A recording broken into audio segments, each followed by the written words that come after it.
Hvala lepa za povabilo v vašo družbo. Iz Andragoškega centra smo večkrat že predstavljali mogoče bolj raziskovalne podatke o stanju bralne pismenosti in splošne pismenosti pri odraslih.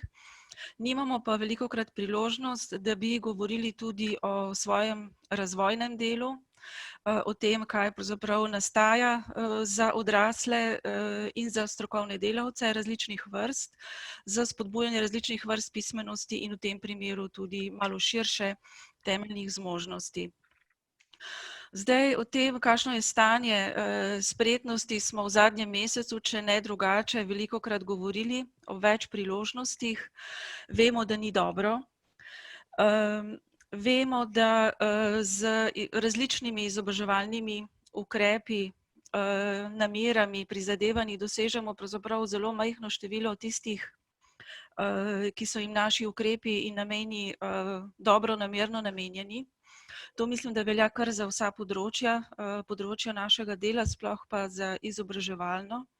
In se zaradi tega srečujemo pravzaprav zelo specifično situacijo, ko pravzaprav pripravljamo čisto konkretne programe in ukrepe, pripomočke, orodja za delo z odraslimi, na drugi strani pa pravzaprav jih ne dosežemo. Zavedamo se pa tudi tega, da se z odraslimi ukvarjamo ne le izobraževalci odraslih, ampak tudi vi, knjižničarji, tisti, ki ste iz splošnih knjižnic, in tudi drugi strokovni delavci na drugih področjih, ne samo z vidika ukrepov in storitev, ampak tudi velikokrat z različnimi izobraževalnimi prijemi. Zato, ko delamo razvojno, imamo v mislih pravzaprav vse vas. Torej, sem na Andragoškem centru vodja razvojnega projekta Razvoj kompetenc do leta 2022, v okviru katerega smo se med drugim ukvarjali tudi z branjem v okviru priprave opisnikov za temeljno zmožnost sporazumevanja v maternem jeziku. In na koncu oziroma v drugem delu predavanja bi vam tudi pokazala, kaj pravzaprav z tega področja menimo, da je uporabno pravzaprav za različne strokovne delavce, tako za izobraževalce kot druge.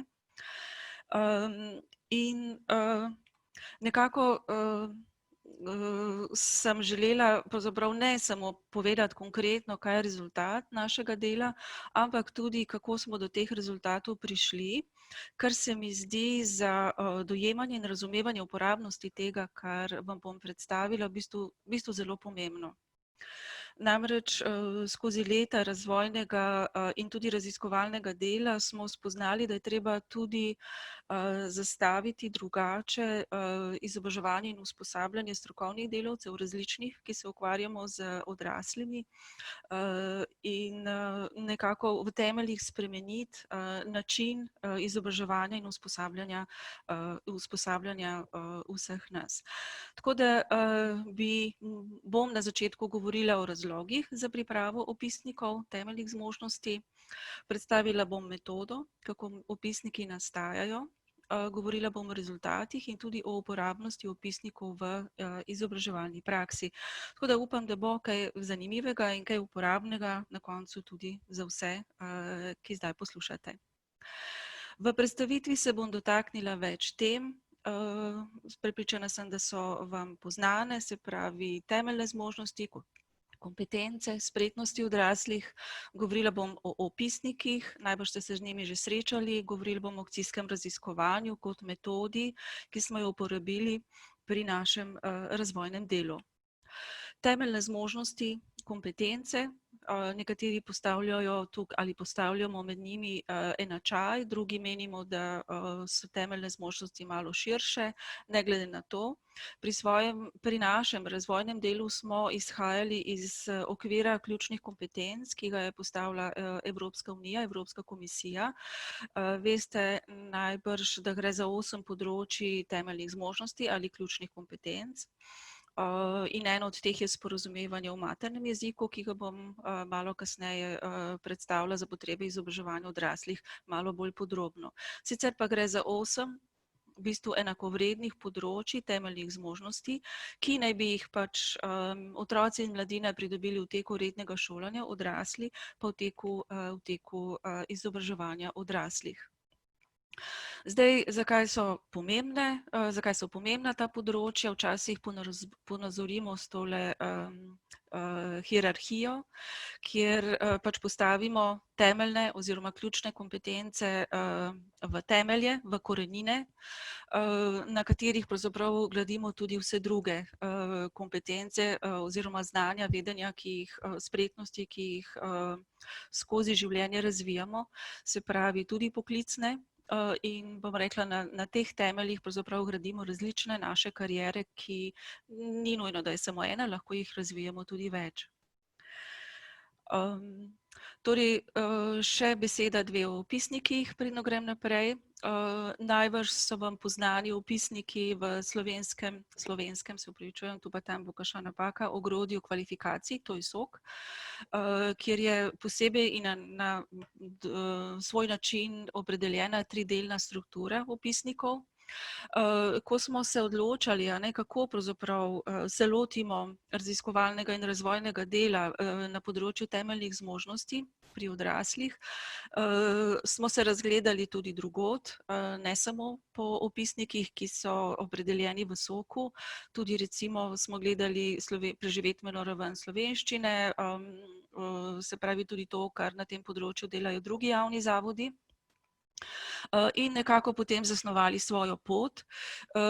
Torej, zavedali smo se, da opisniki v našem primeru ne bodo standardi, da lahko sicer služijo kot podlaga za nadaljnje delo pri oblikovanju standardov, naravnani so pa, to smo tudi si zadali od vsega začetka, na takšne ravni zahtevnosti, ki pravzaprav ustrezajo ravnem najbolj ranljivih skupin odraslih. Akcijsko raziskovanje ni nekaj novega,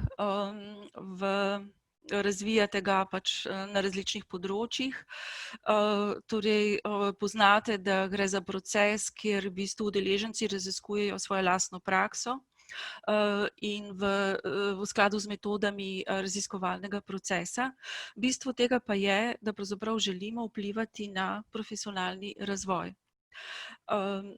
Bistvo tega je, da se poglobimo v lastno prakso, jo z različnih zornih kotov preučujemo, raziskujemo in seveda se v teku raziskovanja opredelimo za problem, ki je ključen za naše področje, in v sodelovanju z kolegi, z raziskovalci pridemo do rešitve tega problema.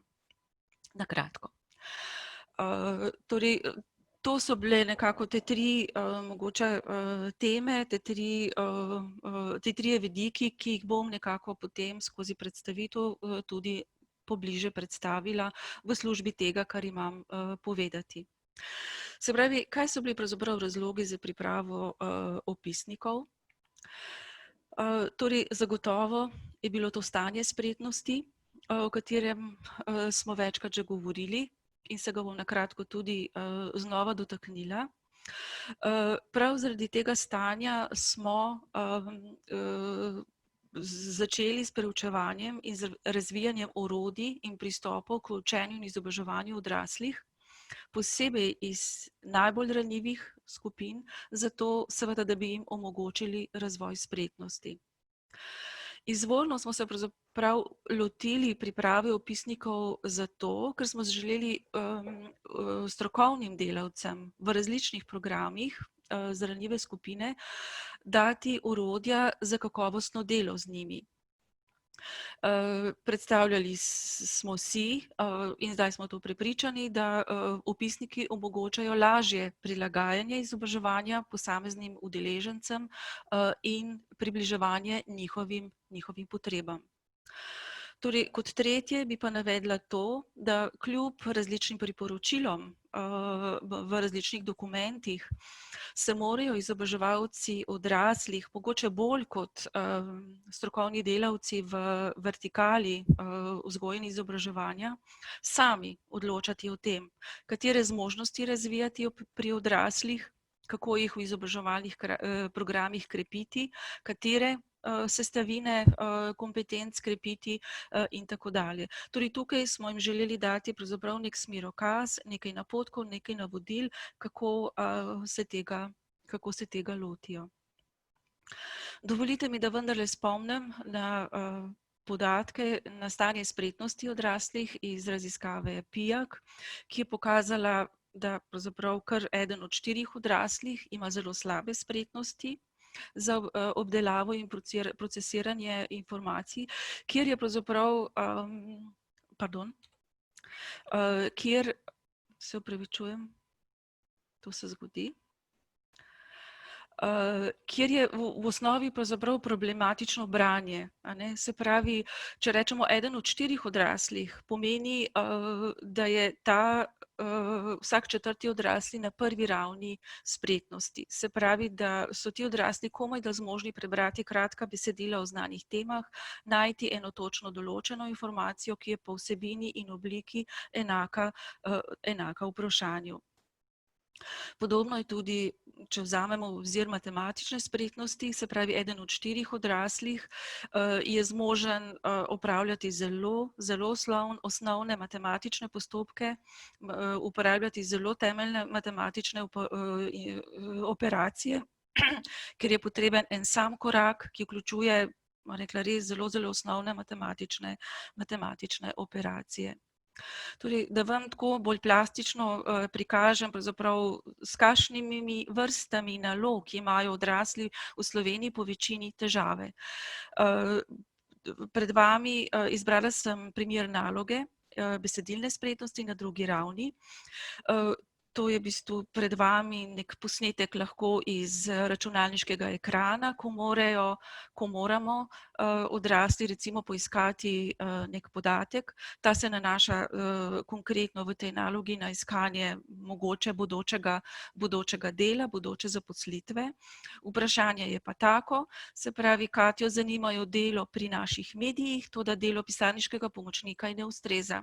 Kje bi Katja lahko izvedela, katera prosta mesta so še na voljo v naših medijih? Na videz zelo enostavna naloga, z 2 kliki pridemo do odgovora, najbrž ste že ugotovili, katerimi. Torej, se pravi, klik na povezavo za prvo službo, nato pa klik na več služb v tem podjetju. Zelo težko razumljivo nam najbrž je, zakaj imajo pravzaprav odrasli v Sloveniji težave, zakaj eden od 4 odraslih takih problemov ali ne reši, ali pa jih ne reši dovolj dobro. Oziroma vsekakor ima s tovrstnimi nalogami težave. Se pravi, težave pri nalogah, ko morajo poiskati podatke, ki zahtevajo zapletenejšo obdelavo podatkov, kjer je treba logično sklepati, uporabiti retorično razumevanje in podobno. Tukaj si lahko mogoče kasneje preberete, kaj pravzaprav je zahtevano vse v okviru te naloge. Najbolj vam bo zanimivo, da dosežke na teh 2 področjih, besedilnih in matematičnih spretnosti, pogledamo vendar tudi po regijah za celotno populacijo. Se pravi, če si zdaj ohranimo nekako v spominu, da eden od 4 odraslih v Sloveniji ima težave, da je v bistvu na prvi ravni ali pa na nižjih ravneh spretnosti, lahko ti podatki pravzaprav nas streznijo na drugi način. Se pravi, rumeni kvadratki predstavljajo pravzaprav povprečne ravni spretnosti. Stolpci prikazujejo besedilne in matematične spretnosti po regijah oziroma povprečno število točk. Vidimo, da se tako Slovenija kot celota, kot odrasli v posameznih regijah po večini umeščamo na 2. raven spretnosti. V zasavski regiji pa celo na 1. raven. To je pravzaprav tisto zelo zaskrbljujoče stanje, ki ga je pokazala raziskava. Se pravi, takih odraslih je pravzaprav 400 tisoč v starosti od 16 do 65 let. Mnogi od teh ostajajo na trgu dela še desetletje ali pa več. Torej, ko govorimo o spretnostih, ki jih je merila raziskava, in ko govorimo o temeljnih zmožnostih, temeljnih kompetencah, govorimo pravzaprav o spretnostih, ki so nujne za polno vključevanje na trg dela in aktivnost v družbi, za spretnosti, ki so prenosljive na različna področja našega dela, in ki so tudi učljive, ki se jih lahko v različnih življenjskih obdobjih pravzaprav vedno znova učimo in jih urimo. Lahko pa seveda usihajo, če nimamo priložnosti, če se izogibamo priložnosti, ko pravzaprav jih moramo uporabljati, ko moramo brati, ko moramo pisati, računati, ko moramo mogoče javno nastopati in podobno. Naj bo dovolj.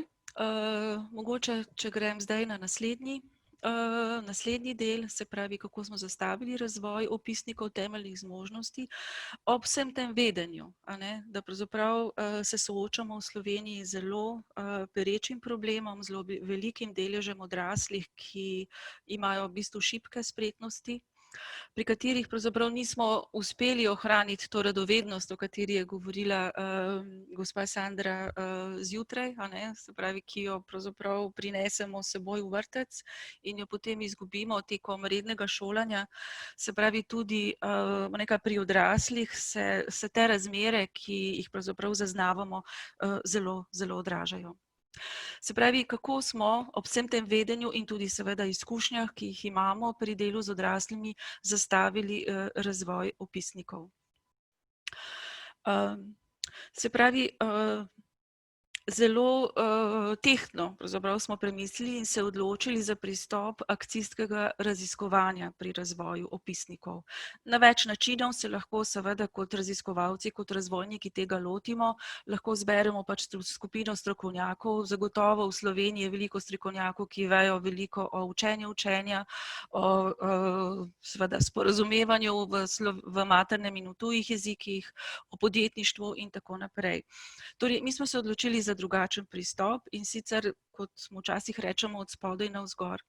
Se pravi, odločili smo se za pristop, kjer se pravzaprav na zelo ustvarjalen način srečujeta teorija in praksa, kjer pravzaprav omogočimo strokovnim delavcem, ki pri svojem delu vstopajo v stik z ljudmi v svojih lokalnih okoljih in jih tudi najbolj poznajo, da raziskujejo svojo lastno izobraževalno izkušnjo in prakso, da jih seveda mi kot raziskovalci pri tem po najboljših močeh vodimo, da jim omogočijo, da preizkušajo nova spoznanja, nove prijeme, nova orodja v svoji praksi, v več ciklih, da vsakič znova pridejo nazaj in o teh svojih izkušnjah govorijo, da o te izkušnje reflektiramo in ponovno preizkušamo. Na koncu pride do zlitja teorije in prakse in seveda naš glavni namen je, če je to temeljito izpeljano, tudi dosežen, ker pride do spremembe izobraževalne prakse. Torej, našim učiteljem, našim strokovnim delavcem, ki so sodelovali z nami, smo pokazali tole obalo, kjer nekako so, bom rekla, v prispodobi združene vse naše izkušnje, vse naše, bom rekla, vedenje o področju, na katerem delujemo. V bistvu pa se v akcijskem raziskovanju moramo usmeriti pač na en sam problem, na en papirček, pravzaprav tam na tej obali teh množice kamnov, ki ga moramo pogledati pobliže, ga dati na prafaktorje, ga razumeti, ga videti pravzaprav v tej množici. Se pravi, razmisliti moramo pravzaprav, kako smo potopljeni v resnici v našo prakso, kako delujemo, do katere mere smo se pripravljeni spreminjati. In seveda ob tem nekaj koristnega prispevati, se pravi, v našem primeru seveda čisto konkreten izdelek, opisnike za posamezne temeljne zmožnosti. Torej vemo, mogoče tudi v vaši praksi je to tako, da akcijsko raziskovanje poteka v ciklih, praviloma poteka v skupini, ki jo sestavljajo različni praktiki in teoretiki na različnih področjih in praviloma traja več kot leto dni. Torej težko to metodologijo ocijskega raziskovanja vključimo v katalog stalnega strokovnega izpopolnjevanja. To je možno izpeljati v podobnih večletnih raziskovalnih razvojnih projektih, kot jih imamo na naših zavodih. Zelo pomembno spoznanje tekom tega akcijskega raziskovanja je to, da pazimo seveda, da poteka po določenih korakih, da smo pozorni, kako se ti koraki izvršijo, da smo dosledni, da ne pride v bistvu do zbanaliziranja določene prakse, da ne pride do prevelikega teoretiziranja, da se ves čas pravzaprav in teorija in praksa srečuje in zliva. Pomembno je, kako izpeljemo čisto vsako srečanje, ki so izpeljani v okviru tega postopka, se pravi, da je vedno nekaj teorije, da je vedno veliko pozornosti na praksi in seveda, da je vedno ozavestimo, kaj novega smo se v teh procesih, v teh ciklih vsi skupaj naučili, tako praktiki kot teoretiki. Torej, to je seveda samo na bolj plastičen način prikazano, pravzaprav kako se delo teoretikov in praktikov običajno zliva, se pravi od snovanja projekta do določanja pravzaprav nekih skupnih problemov, do preizkušanja v praksi, do tega končnega zlitja vseh naših spoznanj, praktičnih in teoretičnih rezultatov, ki v resnici potem da nek konkreten rezultat za izobraževalno prakso, za teorijo in seveda prispeva lahko čisto konkreten rezultat, ki je uporaben tudi širše. Učinki tega postopka, tega dela so številni, se pravi, zagotovo gre za pridobivanje znanja, ki je trajno, zagotovo se zgodi tukaj pomemben, najbolj žlahten pravzaprav profesionalni razvoj, opolnomočenje na svojem strokovnem področju in številni drugi učinki. Zagotovo akcijsko raziskovanje spodbuja strokovne delavce, da se zavejo lastne prakse, da so do nje kritični in da so jo pripravljeni tudi spreminjati. Se pravi zdaj, če gremo na naslednji del, se pravi, kaj so v resnici konkretni rezultati tega našega druženja, večletnega druženja s praktiki, konkretni rezultati akcijskega raziskovanja.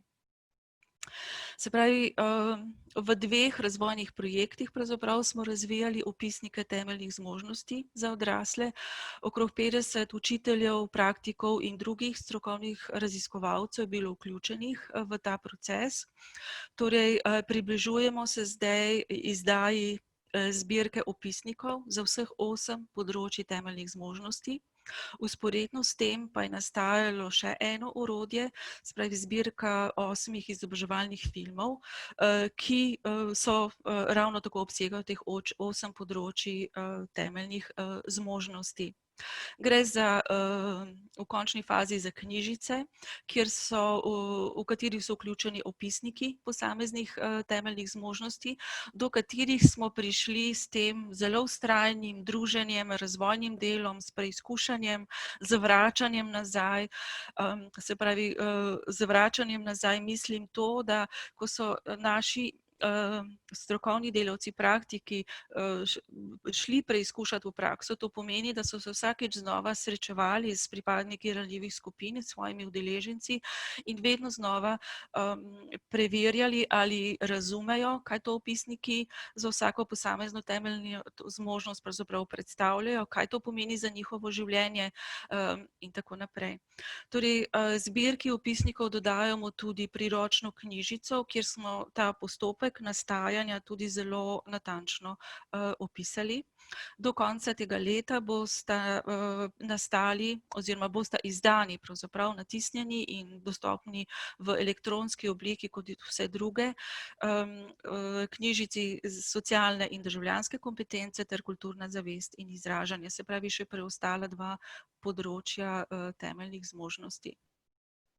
Zbirka izobraževalnih filmov je zelo zanimiva, je v bistvu zelo uporabno orodje, neposredno za odrasle, kot tudi za izobraževalce. Se pravi, vsaka temeljna zmožnost je v bistvu predstavljena skozi življenjsko zgodbo, pripoved protagonista, pripadnika ranljive skupine, ki pravzaprav pripoveduje, kako je tekom svojega življenja razvijal posamezno temeljno zmožnost in bom rekla, vsak izobraževalni film je pripravljen tako, da je pravzaprav zgled za neke izobraževalne korake, ki jih lahko uporabijo tako odrasli kot izobraževalci, ki lahko z uporabo filma in potem tudi opisnika odrasle vodijo pač po poti razvoja temeljnih zmožnosti. Mišljeno je, da v bistvu izobraževalci uporabljajo tako posamezne knjižice in posamezne izobraževalne filme. Mogoče se v nadaljevanju malo bolj posvetim temeljni zmožnosti sporazumevanja v maternem jeziku. Torej zdaj v prenovljenem okvirju temeljnih zmožnosti se sicer to imenuje pismenost, splošna pismenost. Mi smo pa le ohranili pravzaprav to ime, sporazumevanje v maternem jeziku, kjer bom mogoče skozi opisnike za bralno zmožnost pokazala, kako pravzaprav so zastavljeni opisniki. Torej, odločili smo se, da so opisniki seveda urejeni v neke tabele. Se pravi, najprej je opisan splošen opisnik na pač nekem področju, ki ga je skupina strokovnjakov in praktikov definirala. Se pravi, ta splošen opisnik je uporaben za razvoj temeljnih zmožnosti v izobraževanju odraslih na splošno in v bistvu res za najrazličnejše namene. V naslednjem stolpcu je zapisana konkretna uporaba tega opisnika in tukaj je skupina praktikov razmišljala o konkretnih udeležencih, s katerimi so se srečevali in vedno znova preverjali, ali razumejo, kaj pomeni posamezni opisnik. In opisnik v stolpcu, konkretna uporaba, prilagoditev v izvedbi, so pa zapisani tako, da so lahko strokovnim delavcem pomoč v različnih fazah razvoja temeljnih zmožnosti. Se pravi, uporabljajo se lahko skupaj s predlaganimi pripomočki, filmi za različne namene in za različne faze pri pripravi, izvedbi izobraževalnih programov, izobraževalnih oblik. Se pravi, ne gre za navodila, ampak zelo uporaben zapis, iz katerega lahko strokovni delavci razberejo, se pravi, v kakšnih kontekstih pravzaprav lahko razvijajo posamezno spretnost, posamezno temeljno zmožnost. Vsak opisnik je izveden oziroma opisan na dveh ravneh, na minimalni in na optimalni, ki se v bistvu nadgrajujeta. Ti dve ravni, tako menimo, predstavljata izhodišče, s katerim je začrtana pot nadaljnjega razvoja temeljne zmožnosti, in omenila bi še to, da smo pazili, da so ti opisniki nekako enakovredni, sovpadajo z ogrodjem kvalifikacij in sicer ustrezajo ponekod tretji, ponekod tudi pa četrti in peti ravni SOK-a. Tukaj je zdaj minimalna raven opisnikov za branje, se pravi, v okviru temeljne zmožnosti sporazumevanja v maternem jeziku smo v bistvu vsa 4 področja te zmožnosti opisali in opredelili. Tukaj sem vključila samo branje. In optimalna raven enako, se pravi zahtevnejša raven, kjer je opredeljen splošen opisnik, konkretna prilagoditev in čisto konkreten primer, ki so ga naši učitelji praktiki pravzaprav povzeli s pomočjo udeležencev, s pomočjo ljudi, s katerimi so se srečevali. Vsaki knjižici je dodan tudi pripomoček za delo z udeležencem, se pravi nek samoevalvacijski vprašalnik, kjer je za vsa področja temeljnih zmožnosti pravzaprav pripravljen tako, da ga razumejo odrasli, da ga razumejo udeleženci. Neštetokrat smo preverili ta pripomoček z zelo različnimi udeleženci, tako da ga lahko pravzaprav uporabljajo tudi sami za neko samopreverjanje, lahko ga uporabljajo različni strokovni delavci, tudi če niso slovenisti, recimo v tem, kot tem bi veljalo mogoče v tem primeru.